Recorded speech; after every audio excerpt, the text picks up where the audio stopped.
So I'm here with my friend Dr. Joe Dispenza. Joe, thank you so much for giving us some time. You're welcome. Because I know this workshop is very demanding on you. So I'm really glad that you were able to give us some time to answer some questions. Happy to be here. Now, you may know Dr. Joe Dispenza from the movie What the Bleep, or What the Bleep Down the Rabbit Hole, which was very mind-boggling. Now, Joe actually is a chiropractor and has an active practice. Also has a Bachelor of Science with an emphasis on neuroscience. And you have a very keen interest in sciences like epigenetics and neuropsychology. So what interests you in this kind of science? Well, I think that the new science points the finger at possibility. Right. And just the old model of the way science was discovered and processed really separated mind and matter. And I think that people are waking up, and there's a unification between the two. And neuroplasticity and epigenetics and quantum physics really points the finger at possibility, and it empowers people to begin to understand that they can change and really live the life that they want. Yeah, absolutely. I know when we talk, especially with the Mind Movies community, we talk a lot about the law of attraction. And what I love about spending time with you is that you can actually scientifically explain why everything I teach actually works. So from a scientific point of view, how does the law of attraction work? Well, everything in reality is vibrating at a frequency, right. And everything is energy. And thoughts have an electrical charge, and feelings have a magnetic charge, and how you think and how you feel broadcasts an electromagnetic signature. So your brain is pretty much a record of the past. It's a reflection of your environment. It's an artifact. And so your emotions that are stored in the body are also a record of the past, because emotions are a record of past experiences. So most people spend the majority of their time biologically in the past. So when you begin to envision a possible future scenario, your brain begins to work in different ways, and you begin to construct a model of something that you want to experience.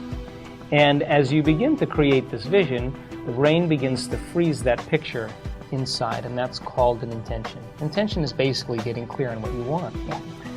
If you're truly impassioned by that vision, you should come out of your resting state. And the moment you come out of that resting state and you marry that clear intention with an elevated emotion, now your brain and body are no longer in the past. They're actually now genetically and neurologically in the future.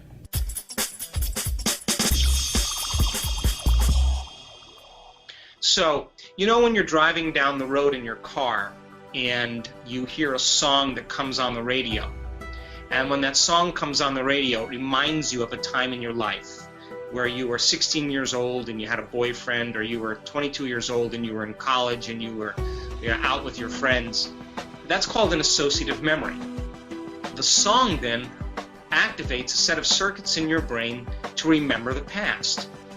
Well, the Mind Movies works in the same exact way, but instead of remembering a past, if you watch that Mind movie enough times, once you hear that song, you're going to begin to remember a future. And biologically, it's going to look exactly the same in the brain. So then, at the same time, you're broadcasting a whole new electromagnetic signature. Now, the quantum field responds to who you're being. And your state of being is how you think and how you feel.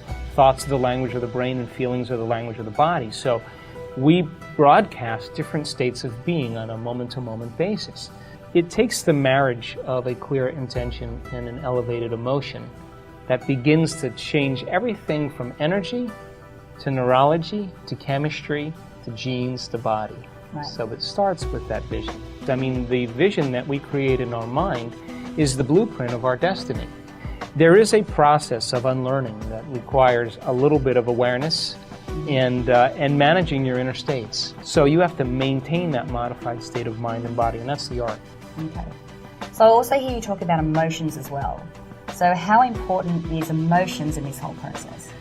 Well, some people use emotions to keep them anchored to the past. They have Right. experiences that produce emotions. Those emotions linger into moods. They turn into temperaments. They become personality traits, and they define themselves by their emotions. But that's not who we are. That's just residue from the past.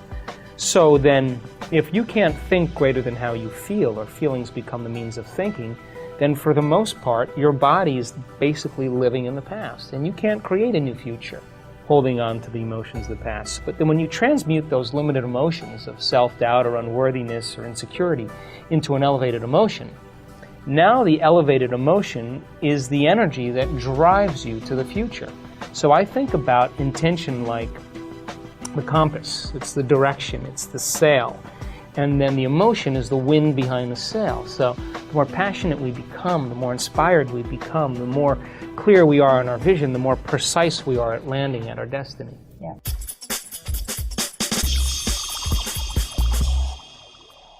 If you go to the next slide at 4 minutes and 29 seconds, you don't have to be a neuroscientist to see that this person is caught up in an inner event. And it is the mind movie that's beginning to prime her brain so that the brain is really beginning to lay down the tracks neurochemically. And the amplitudes of energy that she's experiencing in this moment are greater than any experience that she's had in her past. And because of that, the experience then is reorganizing the circuitry in the brain, so the brain is moving out of the past into the future.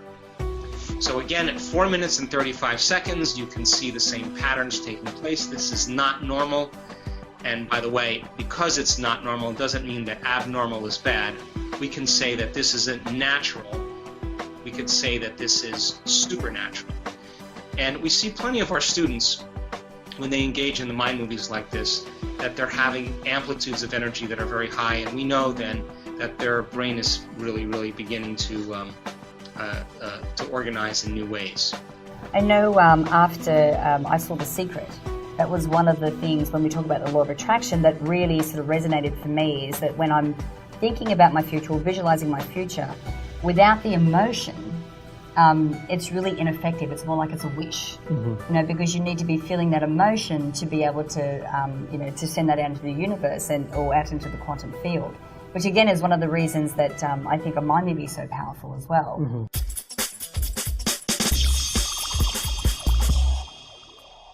And then at 4 minutes and 55 seconds, you can see these high amplitudes that are probably 50 times or more normal. Now, when you have an experience where the amplitude of energy is that high, it begins to break down the hardwired programs that have been habits of thought or habits of emotions or emotional addictions.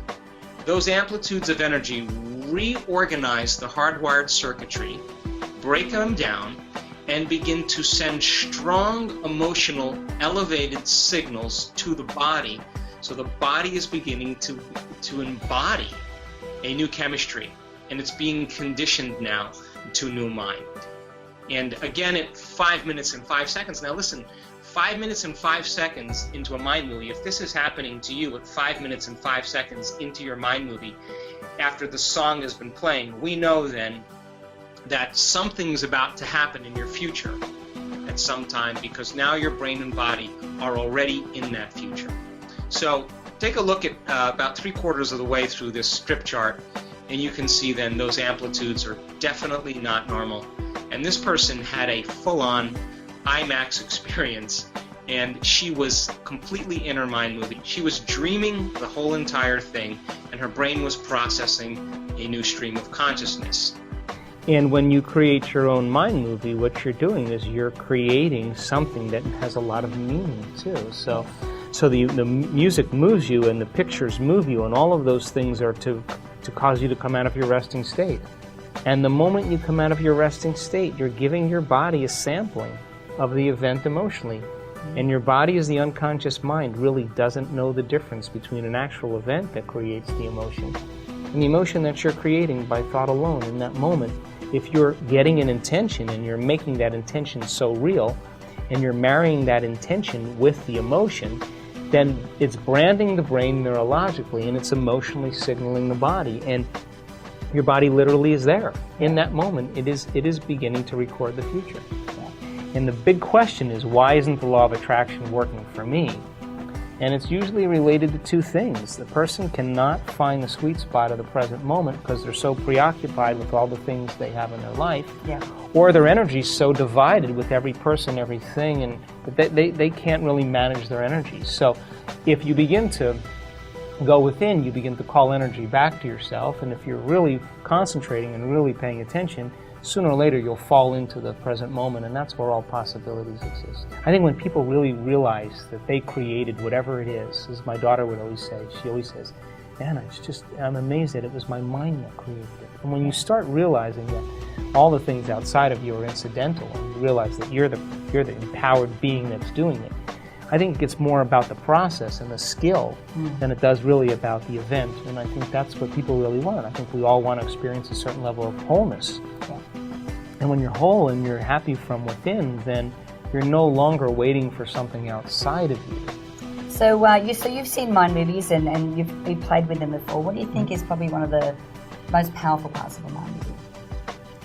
I think, for me personally, it's the movement. Right. It's a dimension. I think that when, my staff is now putting some mind movies together for themselves, and I was so moved and touched by their own individual creativity. Yes. And you look across and you look at that person and you go, wow, that's their dreams, and I can participate and help. So I like the dimension that it's moving. I like the dimension that there's timing. I'm a big timing person. Of course, the sound and music, but I think really for me that it tells a story.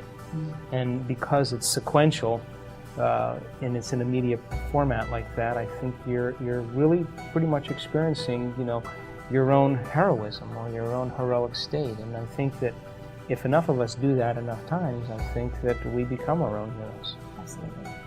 Joe, thank you so much for You're joining welcome. me today. It's an absolute pleasure sitting down and talking with you. You're welcome. And thanks for joining us, guys. And I'll be talking to you very soon.